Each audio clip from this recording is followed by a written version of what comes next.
Assalamualaikum everyone. I hope you all are doing great and I am back with the another interesting and yummiest video क्योंकि आप सबकी फरमाइश पे मैं share करने जा रही हूँ चॉकलेट 3 मिल्क केक। आप इसे चॉकलेट मिल्क केक भी कह सकते हैं।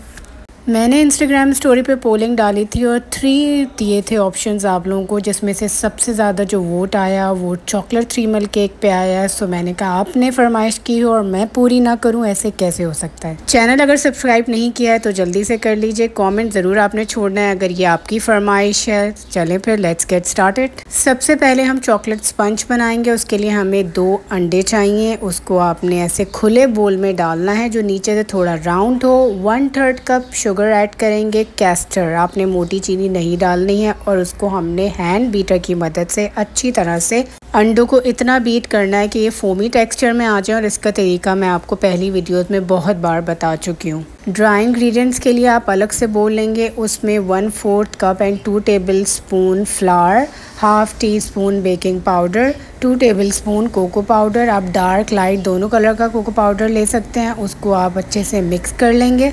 ड्राई इंग्रेडिएंट्स अलग से हम इसलिए मिक्स करते हैं ताकि ये अच्छी तरह से यकजा हो जाए सारी चीज़ें। और फिर जब हम इसे बैटर में ऐड करें तो हमारा बैटर जो है वो दबे ना, यानी कि जो हमने एयर उसमें क्रिएट की है वो ख़त्म ना हो। अगर वो ख़त्म हो गई तो फिर आपका स्पंज फूलेगा नहीं, राइज़ नहीं करेगा। ड्राई इंग्रेडिएंट्स को बैटर में हल्के हाथों से मिक्स करेंगे जैसे मैंने किया है। अब हम इसे डाल देंगे मोल्ड के अंदर। मैं 7 इंच का यूज़ कर रही हूँ। अगर आपने स्पंज को अच्छी हाइट देनी है तो आप 6 इंच का मोल्ड भी यूज़ कर सकते हैं। 7 इंच पैन में जो मैं यूज़ कर रही हूँ उसमें 9 पीसेस आप आराम से निकाल सकते हैं। मैंने पहले प्री हीट किया था पतीली को 10 मिनट्स के लिए मीडियम फ्लेम पे। उसके बाद अब मैं इसको बेक करूँगी। 30 मिनट्स के लिए हम टाइमर लगाएंगे स्लो टू मीडियम फ्लेम पे। मैं टाइमर फ़ोन में लगाती हूँ जिससे बहुत आसानी हो जाती है। अब बनाते हैं चॉकलेट मिल्क। 1.5 कप मिल्क डालना है, 1/2 कप कंडेंस मिल्क। मिल्क का जो 250 ml वाला पैक आता है वो मैंने पूरा डाल दिया है। 1/2 teaspoon coffee, 1/2 teaspoon cocoa powder और फिर इसको अच्छी तरह से हमने मिक्स करना है। विस्क ले लें, उससे अच्छी तरह से ये मिक्स हो जाएगा। उसके बाद आपने इसे चिल्ड करना है। चिल्ड किए बगैर केक के ऊपर मत डालिएगा। अब हम इसे रखते हैं फ्रिज में। यहाँ पे मैंने ये पाइपिंग बैग लिया है मीडियम साइज़ का। इसमें मैं यूज़ कर रही हूँ 2D नोज़ल। आप 1M भी यूज़ कर सकते हैं, इट्स अप टू यू। अगर नोज़ल नहीं है तो आप ना भी यूज़ करें। कट करने का तरीका मैंने आपको दिखा दिया है, नोज़ल कैसे इंसर्ट करनी है वो भी। अब हम स्पंज को चेक करेंगे। 30 मिनट्स हो चुके हैं और एग्जैक्ट 30 मिनट्स पे स्पंज एकदम रेडी है। ना नीचे से लगा है ना ऊपर से कड़क हुआ है। ये परफेक्ट टाइमिंग पे परफेक्ट चॉकलेट स्पंज हमारा रेडी हो चुका है। जब आप बहुत ज़्यादा स्पंजेस बनाना शुरू कर देते हैं, केक आप डेली बेसिस पे बना रहे होते हैं या फिर आप अगर रेगुलर बना रहे होते हैं तो आपको अंदाज़ा हो जाता है। अब अगर आपने ओवन में बनाना है तो 10 मिनट्स के लिए प्री हीट करेंगे 180 डिग्री पे। दोनों रॉड्स ऑन करके फिर इसको बेक करेंगे 25 to 30 मिनट्स 180 डिग्री पे। अब हम इसे डीमोल्ड करते हैं। मैं बटर पेपर नहीं लगाती हूँ। मैं पहले ऑयल से ग्रीस करके उस पर फ्लावर को डस्ट करके फिर मैं बैटर डाल के इसको बेक करती हूँ। और हमारा स्पंज देखिए कितनी आसानी से निकल गया, नीचे चिपका भी नहीं। अब हम एक बोल ले लेंगे जिसमें आपने सर्व करना है।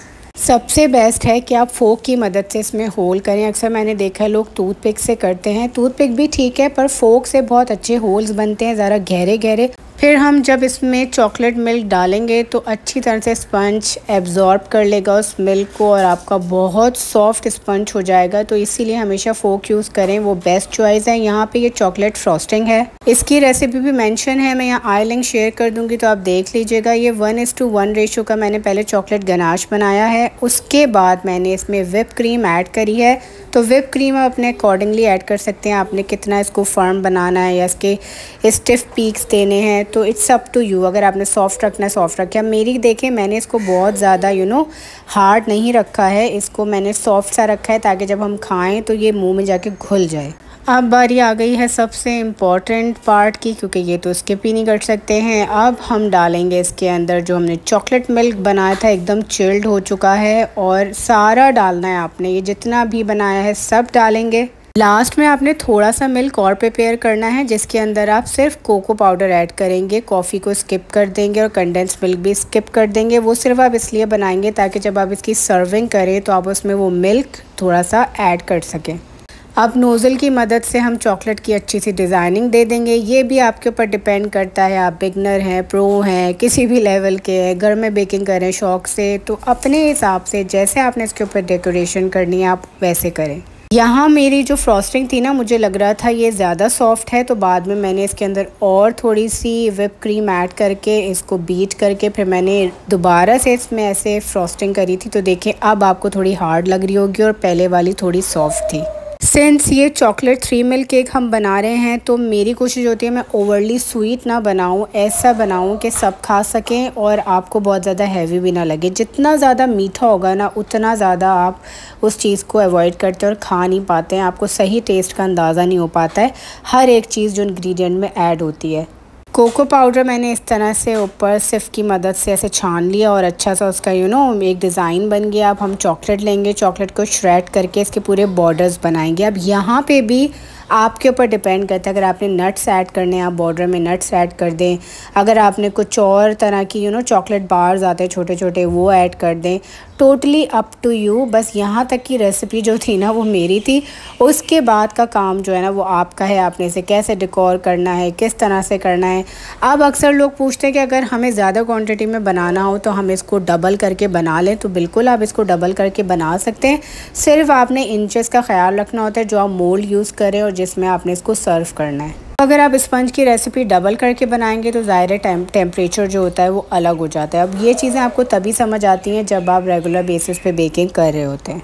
असेंबलिंग के बाद आपने इसको दोबारा से चिल्ड करना है, उसके बाद आप ये निकालेंगे और आप देख रहे हैं नाइफ़ की मदद से जब मैं इसको कट कर रही हूँ तो कितनी स्मूथली इसकी कटिंग हो रही है। अगर ये स्पंज हार्ड होता या सोक अच्छे से नहीं हुआ होता तो इतना स्मूथली ये कभी भी नहीं कट होता। अब आ जाएंगे असली कहानी पे, अब हम इसे सर्व करेंगे। अब आप देखिएगा कितने मज़े से ये प्लेट के अंदर रखूँगी मैं, और ये इतना सॉफ्ट बना था, इतना जिगली बना था।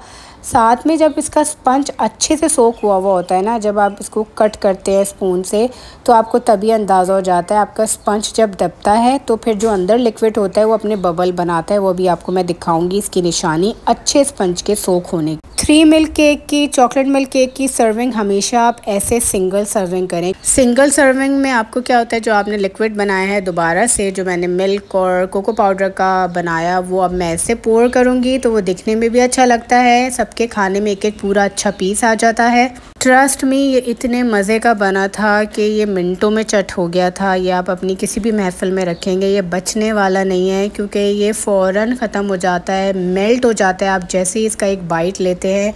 और अब आ गया जी असल इसका सीन। अब ये देखिए मैं स्पून ऐसे इसको कट कर रही हूँ ना, तो जो अब स्पंज दब रहा है तो उसमें से बुलबुले बन रहे हैं जो हमने इसके अंदर चॉकलेट मिल्क ऐड किया था।